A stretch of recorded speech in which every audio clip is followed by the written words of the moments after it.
Good morning mga kalipad. Tinaray natin yung ating DJI Neo na paliparin sa temperature na 18. 18 yung temperature ngayon dito, yung lamig dito sa Canada. So, pwede siyang paliparin pero may limit siya. Huwag niyong paliliparin ng mataas dahil yung take off niya ay nakalagay ay frozen frozen yung lumalabas dun dito sa sa RC2 remote. So wag kayong papalipad ng mas mataas yung temperature dahil magi-stop ang propeller ninyo mga kalipad. Yun yung sinubukan ko dito sa Canada. So yun lang, tinaray lang natin, saglit lang naman mga kalipad. So dito lang sa harap ng bahay, dito sa garahe. So tinignan ko lang kung anong lalabas dito sa remote. So yun nga, lumalabas. So ibig sabihin, pwedeng mag-stuck yung yung propeller. Wag. Yan ang mga dapat yung tatandaan. Kahit anong klaseng drone, wag na wag yung gagawin. Kasi pag yan nag-stuck, sigurado bagsak yan. Bagsak ang inyong drone. Yan mga kaliwad. Yun lang, sinubukan ko lang naman. Tapos tinaray ko din kung mag-alaw. So parang medyo siya, medyo kahit di mahangin nagalaw. Medyo may uga kasi nga siguro yung niya, yung propeller niya nalalambigan, so hindi siya ikot ng maayos. So yun lang mga kalipad, sinubukan lang natin. So thank you.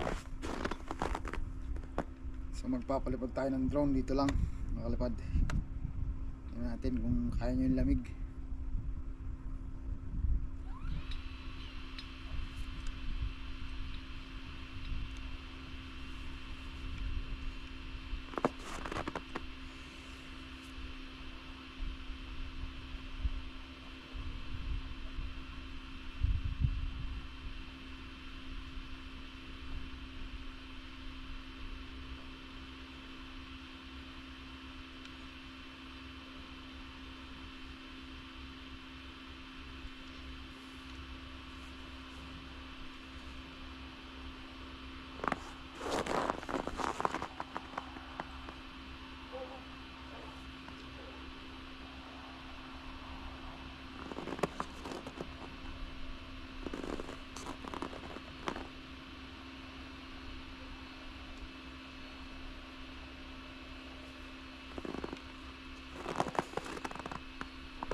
So magpapalipad tayo guys ng drone. Ang ating video naman.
Yan mga kalipad ang kuha ng DJI Neo natin sa labas.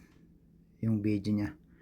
So sobrang lamig. Ganyan lang naman siya. Tinesting lang natin mga kalipad sa labas. At saka dun sa temperature nga na -18. Ayan.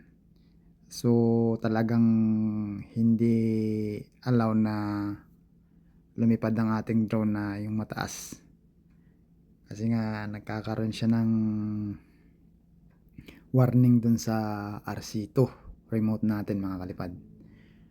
So siguro kung pwedeng magpalipad, siguro mga gagamitin lang natin yung mga follow mode nya, may mga ganon lang gagamitin natin.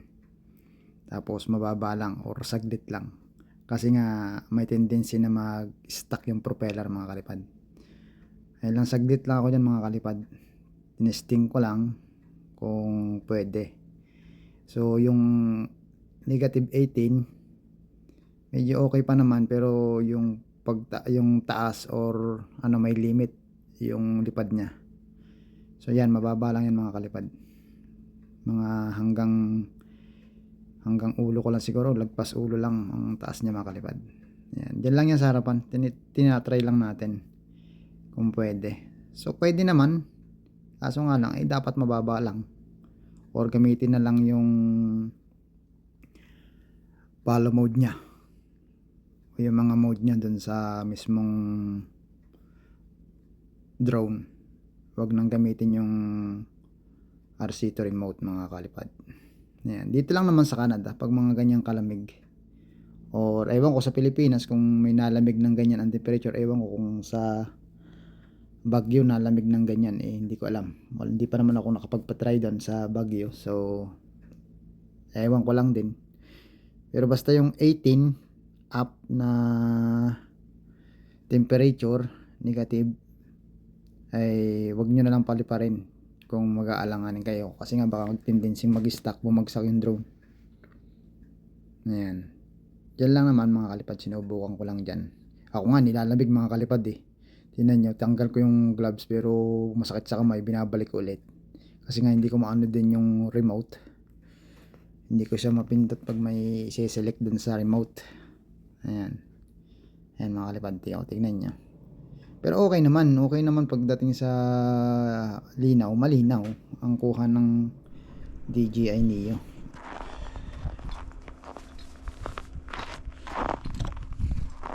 So yun mga kalipad, yung ating DJI Neo ay hindi pwede talaga pag surang lamig. Yung try lang akong magpaliw dito sa harapan, so malamig talaga, over lamig, -18. Ayan, pero may init. Ayan mga kalipad, may init. Ayan, tignan nyo mga kalipad. Ayan.